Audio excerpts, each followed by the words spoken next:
আজকে আমরা শিখবো চেঞ্জিং সেন্টেন্সের খুবই গুরুত্বপূর্ণ একটা টপিক।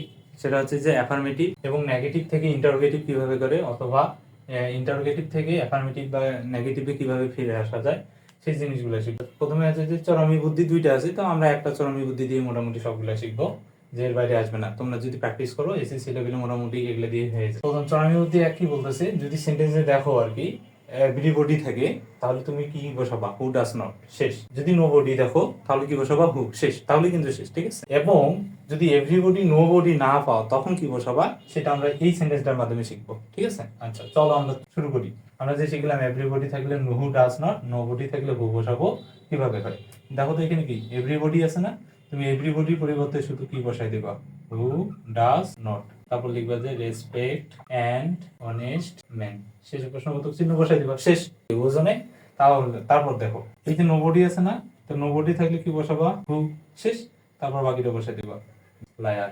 এখন যদি তুমি দেখো যে এভরিবডি নোবডি নাই, তাহলে তুমি কি করবা? বসে থাকবা? না, বসে থাকার দরকার নাই। তাহলে তুমি তো জানো যে ট্যাগ কোশ্চেন করতে পারো, তাই না? ট্যাগ কোশ্চেন তো শিখ, আমি ট্যাগ কোশ্চেন করে দিবা। দেখো তো এই সেন্টেন্সে এভরিবডি নোবডি আছে নাই, তাহলে তুমি ট্যাগ কোশ্চেন করবা। তাহলে এই সেন্টেন্সে ট্যাগ কোশ্চেন কি হবে বলো তো?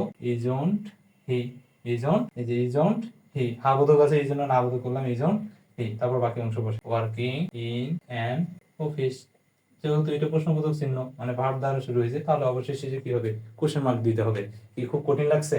এরপর দেখি আমরা কয়েকটা বোর্ড কোশ্চেন সলভ করার চেষ্টা করি, দেখবা যে এই টপিকটা একদম পানির মতো ক্লিয়ার হয়ে গেছে, ঠিক আছে। এখন চলো আমরা হচ্ছে যে কয়েকটা বোর্ড কোশ্চেন সলভ করি। দেখো, he can not read a book, এটা নেগেটিভে আছে, করতে বলছে কি? ইন্টারোগেটিভ। যেহেতু এখানে এভরিবডি নোবডি নাই, তার মানে তুমি কি করবা? ট্যাগ কোশ্চেন করবা না? ট্যাগ কোশ্চেন করে দাও। তাহলে না বোধক আছে, হা বোধক করে দাও। তাহলে কি হবে? ক্যান হি রিড এ বুক, সেটা প্রশ্নবোধক চিহ্ন, শেষ। তারপর দেখো এটা হচ্ছে কি রাজশাহী বোর্ড 2024 সালে আসা একটা প্রশ্ন। তো এটা আছে কি ক্যান নট, যে নেগেটিভে আছে, তার মানে কি করতে বলছে আমাদের? ইন্টারোগেটিভ। তাহলে তুমি কি করবে বলো তো? ট্যাগ কোশ্চেন করো। তাহলে কি হবে? Can we pass a single day without, যেহেতু প্রশ্নবোধক শেষে একটা কোশ্চেন মার্ক দিয়ে দিবে, শেষ। তারপর দেখো অ্যাসার্টিভ করতে বলছে, তাহলে কি দ্বারা শুরু হয়েছে? ডাজ দ্বারা, তার মানে অবশ্যই এটা একটা কি প্রশ্নবোধক সেন্টেন্স। তো ইন্টারোগেটিভ সেন্টেন্স থেকে অ্যাসার্টিভ করার ক্ষেত্রে তোমরা দেখবা যে এভরিবডি নোবডি মানে কি হু ডাজ নট বা হু দ্বারা শুরু হয়েছে কিনা। দেখো হু ডাজ নট বা হু দ্বারা শুরু হয় নাই, তার মানে এটা কি অক্সিলারি ভার্ব দ্বারা শুরু হয়েছে। তাহলে অক্সিলারি ভার্বটা তুমি ভার্বের সাথে অ্যাড করে দিয়ে দিবা। তাহলে এই যে ডু ডাজ, তাহলে কি মেইন ভার্বের সাথে অ্যাড হয়, মানে প্রিন্সিপাল ভার্বের সাথে। তাহলে দাও সাবজেক্ট বসাও রেইনলেস, রেইনলেস উইন্টার, রেইনলেস উইন্টার, রেইনলেস উইন্টার, সাবজেক্ট বসাইলাম। তারপরে এই যে ব্রিং এর সাথে এই যে ডাজ এর জন্য এই যোগ দিয়ে রেইনলেস উইন্টার ব্রিংস গুড হারভেস্ট, যেহেতু অ্যাসার্টিভ সেন্টেন্স তাহলে একটা ফুল স্টপ দিয়ে দিলাম, ঠিক আছে। বুঝছো আশা করি। তারপর দেখো তো এটা আবার আসছে যশোর বোর্ড 2024 সালে।